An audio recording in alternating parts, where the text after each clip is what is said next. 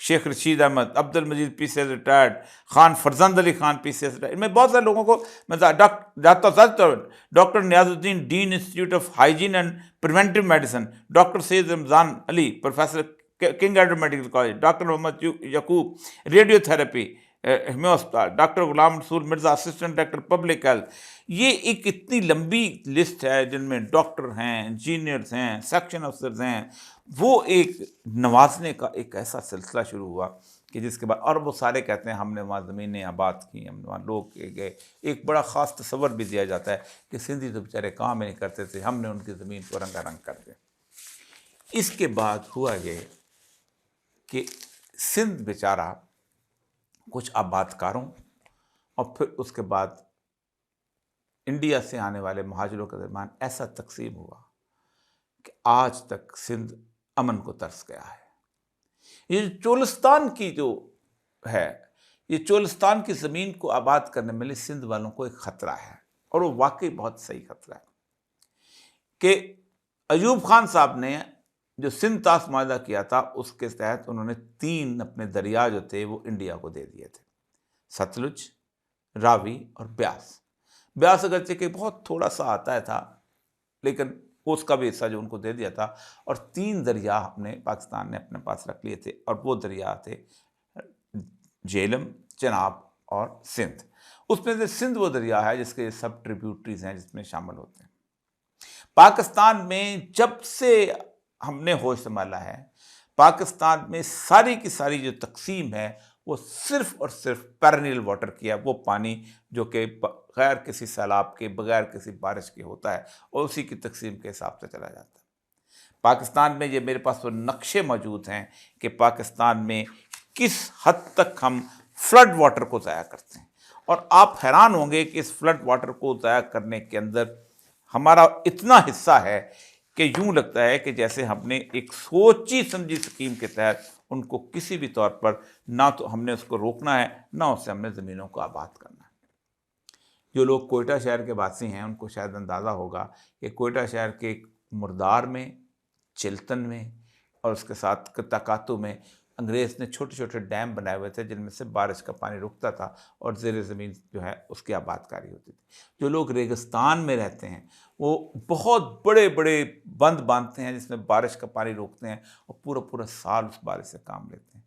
آپ اگر چاغی کے اس ریگستان میں چلے جائیں تو آپ حیران ہوں گے کہ پورے کا پورا وہ جو علاقہ جو کہ سرحد کے ساتھ ہے، وہ اسی طرح کے پانی کے بڑے بڑے تالاب جو کہ بارش کو روک کے ہوتا ہے. لیکن قطعاً جس چولستان کے بارے میں میں اس وقت یہ خبریں پڑھ رہا ہوں، اس کے بالکل مقابل میں انڈیا کا چولستان ہے. اور یہ میرے سامنے اس کی رپورٹ پڑی ہوئی ہے. انڈیا کے چولستان کو انہوں نے آباد کرنے کی کوشش کی. اندرا گاندھی جو ہے وہ اس کی جو ہے انہوں نے وہ باقاعدہ اس کی نہر کھودی. نہر کھودنے کے بعد جب وہاں انہوں نے اس کو آباد کرنے کی کوشش کی تو حیران کن بات یہ تھی کہ اس کے کراپ پیٹرن کے حساب سے اس کو آباد نہیں کر سکے. اس کی 2-3 وجوہات ہوتی ہیں. ریگستان کے اپنے مسائل ہوتے ہیں، اور ریگستان کے اپنے طرح کے وہاں پر بیج بوئے جاتے ہیں اور اپنے طرح کی فصل کاٹی جاتی ہے. اگر آپ یہ سمجھیں کہ آپ سعودی عرب کے اندر چاول اگانا شروع کر دیں گے تو یہ آپ کی غلط فہمی ہے. اور اگر آپ یہ سمجھیں کہ آپ شیخو پورہ میں کھجوریں اگانا شروع کر دیں گے تو یہ آپ کی دوسری غلط فہمی ہوتی ہے. یہ پاکستان کے اندر اس طرح کی جو زمین کو کارپوریٹ فارمنگ کے ذریعے لے کے آنا، یہ ایک پاکستان کے ریسورسز کو کسی دوسرے کے ہاتھ میں دینے کے مترادف ہے. کیوں؟ اس کی ایک وجہ ہے، یہاں پر جو سسٹم انفراسٹرکچر بنے گا اس کے لیے آپ کو پیسے کی ضرورت ہوگی. ٹرکل ڈاؤن سسٹم بنانا ہے، باقی چیز. آپ کے خزانے میں تو پیسہ نہیں ہے، ایلوکیشن کے صورتحال میں نہیں. پھر جو 6 کینالز آپ کھود رہے ہیں جو کہ آپ کہتے ہیں کہ بارش کا پانی اکٹھا کیا جائے گا، اس کا جو پیرینیل واٹر ہوگا، جب بارش کا پانی نہیں ہوگا تو پھر آپ کیا کریں گے. لیکن سب سے بڑا مسئلہ یہ ہے کہ یہ سارے کا سارا تجربہ افریقہ میں ہوا، اور افریقہ جو ہے آج قحط زدہ ملک بن چکا ہوا. سندھ کو آج آپ کو اس لیے ساتھ ملانا پڑے گا، آج آپ اس لیے ان کے دکھوں کا مداوع کرنا پڑے گا کہ جو سچویشن اس وقت بلوچستان میں ہے اس سچویشن کو اگر آپ سندھ کے ساتھ ملا لیں اور جو آپ کے کے پی کے اندر صورتحال ہے، آپ 70 سال کی غلطیاں جو ہیں وہ دوبارہ نہیں دہرا سکتے۔ یہ زمین اور یہ لوگ اور یہ اس سرزمین کے اندر آباد دنیا جو ہے اور حکمران، یہ سب کے سب یہیں پر رہنے ہیں، اور ان سب کی کشمکش اگر رہے گی تو پھر یاد رکھیے جو سینیریو بن رہا ہے وہ یہی بن رہا ہے کہ پاکستان، اللہ تعالیٰ ایسا نہ کرے اور اللہ تعالیٰ میرے منہ میں خاک اگر ایسی صورتحال ہو کہ پاکستان میں ایک ایسی انارکی کی صورتحال ہو جائے کہ پاکستان میں ایک قسم کا وار لارڈس کے اندر تقسیم ہو جائے، جیسے کانگو اور جیسے انگولا تھا، ایک پہاڑ جو ہے وہ اپنا لیتھیم کا اس کے پاس ہو جائے، سونے کا پہاڑ اس کے پاس ہو جائے، کارپیٹ فارمنگ اس طرف ہو جائے، یہ جگہ جو ہے یہ ایک خطہ کسی اور کے پاس ہو جائے، اس کی رول ہو جائے، اور وار لارڈس کے ساتھ جو ہے وہ ڈیل کریں، اور جہاں سے اگر اپنے چاول خریدنا ہے تو چاول لے جائیں، یہاں سے اپنے سونا خریدنا ہے تو سونا خرید لے کے چلے جائیں، یہاں سے اپنے جپسم لے کے جانے تو جپسم لے کے جانی ہے۔ ہم دن بدن اس صورتحال کی طرف بڑھتے چلے جا رہے ہیں۔ ہمیں پروجیکٹ سوچ سمجھ کر ڈیزائن کرنے چاہیے۔ کالا باغ ڈیم کے بارے میں غلام اسحاق خان کہا کرتے تھے کہ میں کالا باغ ڈیم اور تربیلا ڈیم ایوب خان کے پاس لے کے گیا تھا، اور میں نے کہا تھا کہ کالا باغ ڈیم کی فیزیبلٹی مکمل ہے، یہ ہم 2-3 سال کے اندر اس کو ٹھیک کر دیں گے، لیکن چونکہ ایوب خان صاحب ہری پور ہزارہ کے قریب لے جانا چاہتے تھے تو انہوں نے کالا باغ کے بجائے انہوں نے تربیلا ڈیم جو ہے اس کے بارے میں انہوں نے حامی بھر دی۔ غلام صاحب خان کہتے تھے کہ اب تم دوبارہ کالا باغ ڈیم کے بارے میں سوچنا بھی نہ، اب آپ نہیں بنا سکو گے، اور اس شخص کی بات سچ ثابت ہوئی۔